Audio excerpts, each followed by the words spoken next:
कक्षा 8वीं अध्याय 7 घन और घनमूल भाग 5 में आपका स्वागत है।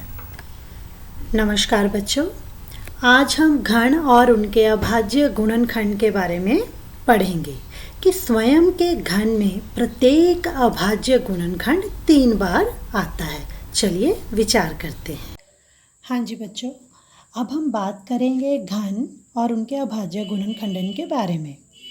तो बच्चों, घन और उनके अभाज्य गुणनखंडन के बारे में बात करने से पहले आपको पता है कि अभाज्य गुणनखंडन कैसे निकालते हैं।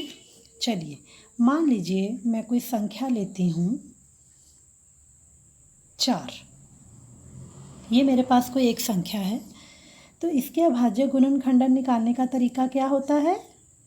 2 गुणा 2 4, 2 को 1 से गुणा किया 2, तो 4 संख्या के अभाज्य गुणनखंडन हो गए 2 गुणा 2 गुणा 1। हम नहीं भी लिखते तो भी चलता है।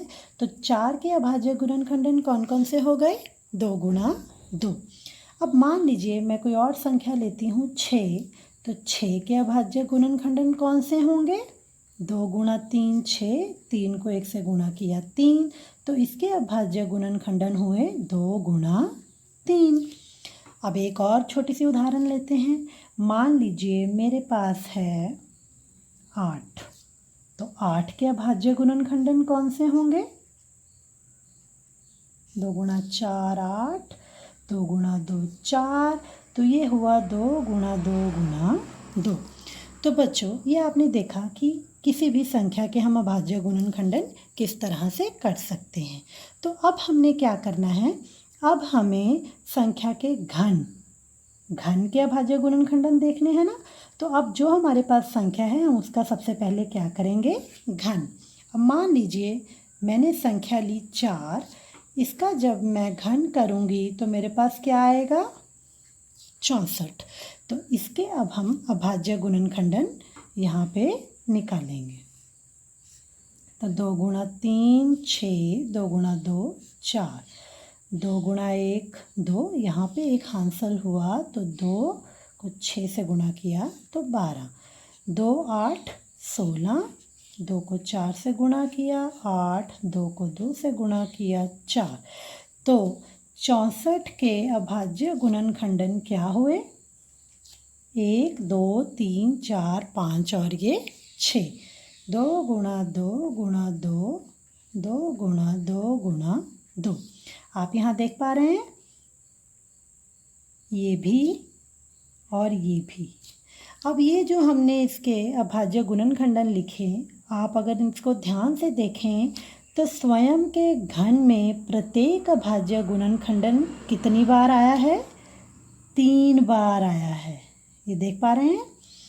तो इसका मतलब ये हुआ कि 2 को अगर 3 बार गुणा करें या इस 2 को 3 बार गुणा करें तो ये किसके अभाज्य गुणनखंडन निकले? 64 के, जो कि एक पूर्ण घन है। उसी तरह से मान लीजिए मेरे पास है एक संख्या 6, मैं इस 6 का जब घन करूँगी तो मेरे पास क्या आता है? 216। अब मुझे देखना है इसके अभाज्य गुणनखंडन। तो इसी विधि द्वारा मैं अभाज्य गुणनखंडन इसके निकालूंगी। 2 1 2, यहाँ 0 रहेगा और यहाँ पे 8, फिर 2 2 5 10 और 2 चौके 8, 2 दूनी 4 और यहाँ 2 7, 3 को 9 से गुणा करेंगे 27, 3 को फिर 3 से गुणा करेंगे और उसके बाद फिर 3 गुणा 1 3। तो इसके अभाज्य गुणनखंडन देखिए, 1 2 3, 1 2 3 और 3 भी कितनी बार आया है? 1 2 3। तो इसका मतलब ये हुआ कि 2 भी 3 बार आ रहा है और 3 भी 3 बार आ रहा है। तो इसका मतलब कि ये क्या बना? एक त्रिक बना 2 का और ये एक त्रिक बना 3 का। तो घन क्या होता है? घन में कोई भी संख्या के 3 हिस्से होते हैं। तो इसका मतलब जो 216 हैं वो भी एक पूर्ण घन है और ये उसके अभाज्य गुणनखंडन है। समझे बच्चों? हाँ जी बच्चों, अब हम एक और उदाहरण लेते हैं। अब मान लीजिए मेरे पास ये संख्या है 500। अब मैं इसके अभाज्य गुणनखंडन करूँगी। 2 को 2 से गुणा करेंगे 4, यहाँ बचा 2 5 और ये 0। फिर रहेगा 2 एकम 2, 2 दूनी 4 और यहाँ पे 2 5 10। फिर हमारे पास रहेगा 5 के टेबल पे अगर हम इसको करेंगे 5 दूनी 10 और यहाँ 5 5 25 और 5 गुणा 5 25। तो बच्चों इसके अभाज्य गुणनखंडन क्या रहे? 2 गुणा 2 और 5 5 और 5।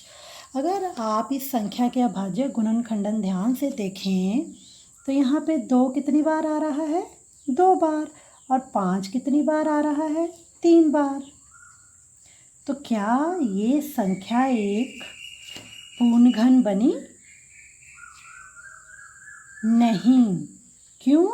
क्योंकि कोई भी संख्या पूर्ण घन तभी बनेगी अगर उसके अभाज्य गुणनखंडन में त्रिक बन रहे हों उन संख्याओं के।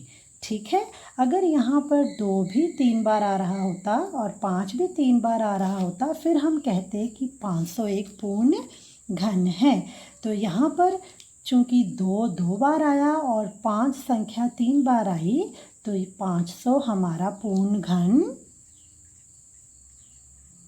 नहीं है। तो बच्चों अब एक उदाहरण मैं आपको दूंगी, 243। अब आपने ये मुझे करके दिखाना है, आपका ये गृह कार्य है कि क्या ये एक पूर्ण घन है या नहीं। इसके अभाज्य गुणनखंडन द्वारा आप ये पता करेंगे और मुझे बताएंगे। धन्यवाद।